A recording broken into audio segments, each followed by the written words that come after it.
We've been addressing this for a while, but I think the important thing that we need to remember is that the reason why we're having this debate on this platform and others is actually the activism by players. These incidences have happened before and they've happened for a while, but it is because players are now speaking out in public, because players are taking the actions of walking off the pitch, that we're actually having this debate. And I think it's important that the public understands players walking off is a sign of strength. It's them facing what is being thrown their way and not accepting it, but actually taking a stand and forcing all of us to actually get to grip with how we deal with the problem. So I think the public needs to be very proud of these players in how they respond to it. Yeah, but just coming back to what I was just saying, given that you represent footballers, shouldn't have you actually taken a stand earlier and made an official statement of support? Now, you have addressed this previously, but made an official statement of support way earlier. No, we have addressed this, but I don't want to refocus the discussion here. Clearly, everybody in football, but also beyond football, needs to be doing more to address this. We have been talking with these players in numerous instances. We've supported them. But the reality is that the players are driving this forward, and we're speaking with them, we're working with them, and we're trying to do our part. But we need a lot more from everybody in football to step up. Okay, so if you need a lot more from anybody else, let's look at that aspect. First of all, in terms of politics, how far do you see politics in Europe, if you look at the situation in Europe, feeding into this racism we're seeing on the pitch?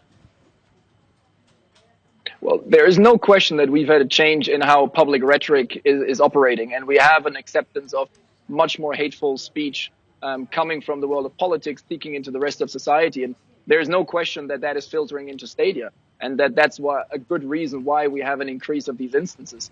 And that's where the response needs to go far beyond football in terms of how we deal with each other in societies and how we finally grapple with the urgency we need to address this. Because clearly football stadia provide an enormous platform for racists to spread their message, and we can't allow that.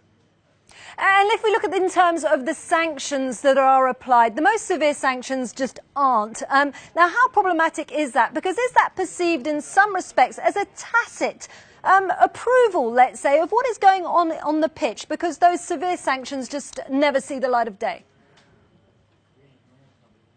No, clearly, the message that is sending is devastating. If we have higher sanctions for, ambush marketing than we have for situations like these, it sends an absolutely devastating message to the players, but also to society in general. But what's important is that there's not one thing we could do to solve this. Even if we increase the sanctions, there's so many layers in which we need to address this. And it goes to very fundamental questions such as representation. I sit here as a white male. And it is not for me to really speak about the experience that these people have. So responses need to be drawn up by those people who actually experience this, who've been the victims of it, and who can actually speak with experience. And we need to give those people more places in decision making in football, but also in other spaces. This is a really important issue. We're going to have to close it down now. But just before we go, 3 words from you about 3 fundamental things that need to change. Urgency. When I see these images and I don't see the urgency from everybody involved, it strikes me. And that's frankly why the players are taking these steps, because they're forcing us to have the sense of urgency, because everybody else has not responded to what has happened for a long time. Leadership. And we need actually people to get to the table and give those people the say that experiences it and give them the representation they deserve to solve these problems and provide the answers that we need. It's not for people in power today to draw them up without listening to those who actually experience the racial discrimination and the attack. Okay, well, urgency and leadership. Well, thanks so much for joining us on Euronews tonight.